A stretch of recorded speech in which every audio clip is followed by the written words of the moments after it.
Hey everybody, I thought I'd give you something a little different tonight and give you an audio recap for the latest film in the Saw saga as we look at Spiral from the Book of Saw. As many of you have seen from the video, I had a chance to screen it last night. The embargo has lifted, and so I can obviously talk about the film. I'm not going to give you any spoilers or anything like that, so don't worry. For those of you who are looking forward to seeing it this weekend, you can definitely look forward to doing so without any spoilers ahead. So we're going to be trying to mix in more video segments now that things are loosening up a bit and we're able to travel more. We're in the process of looking at some tourist destinations, let's put it that way, theme parks, that sort of thing, as they start to welcome in out-of-state people. We'll be doing some video for that. Fingers crossed on this. When conventions come back, we'll definitely be doing some stuff with that. I'm already scheduled to speak at a convention in September, so we're waiting to see if that happens. The one that I usually speak at here in May is pushed through January, but then we have things like in theory, PAX West up in Seattle will be up for that. We could have staff at Emerald City Comic Con. We'll get to that later. I'm getting off track here. So, Spiral from the Book of Saw is essentially a sidestep rather than a related to, let's put it that way.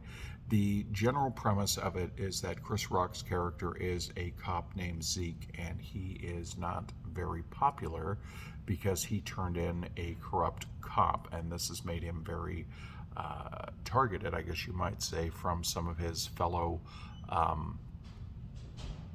officers. And when a series of murders, grisly murders reminiscent of Jigsaw, start to target fellow officers, and then clues are given by courier directly to Zeke implicating that they're there to clean up the corruption, that's where you get the basis for this. So that's all I'm going to say about that, and that you have good characters. Sam Jackson has some small supporting moments. Max Mangala, and I hope I'm saying that right, is very good in it.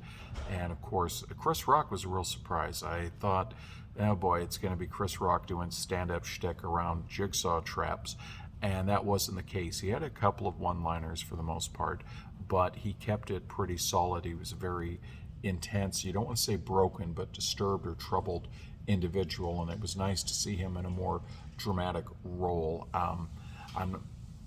I figured out who was behind it all pretty early in the film, but then again, after seeing 8 previous Saw films, my mind's starting to work that way. What really sold it for me were other than the performances and the setup, that was, again, without giving it away, there's a little more targeted method to the madness this time around. And what got me were the traps. They were quite clever. I mean, you sit there and you look at them and you expect really great traps and such for the Saw movies, but this one really took things to a new level. There's one especially near the end that I would love to discuss with you, but I can't right now without giving things away. But I was sitting in the back chuckling when it debuted, because I'm just morbid like that. Anyway, 3.5 out of 5. I mean, you're not going to get great acting. The storyline's not original in terms of it. If you've seen the other Saw films, you kind of know what to expect. Killer on the loose, da da da da da da. This time out, who's doing it? What trap is next? But what is refreshing is just, seeing the formula that has worked in the past tweaked a bit, and then delivering what you expect in the form of gory traps. I mean, there's one in particular, it makes you want to really appreciate your fingers, let's put it that way. And so until next time, let me know what you think of these video comments. We're going to try to do some TV stuff as well, maybe do the Bad Batch and some of the Marvel shows, things like that. I mean, there's just so much TV stuff. Dear God, you get all these things, and they're like, screen this, screen that, and you just can't even keep up with that between what you already watched to begin with. But we do have, obviously staff. I don't do it all myself, even though I do most of the video part of it. but it's getting them back. After a year and a half, everybody's so used to this new normal. It's trying to get them back in the routine of, hey guys, you can go, and girls, obviously, you can go into the screeners, and you can actually see some movies again versus trying to watch them at home via live stream and stuff. Anyway, hope you enjoyed it. Take care.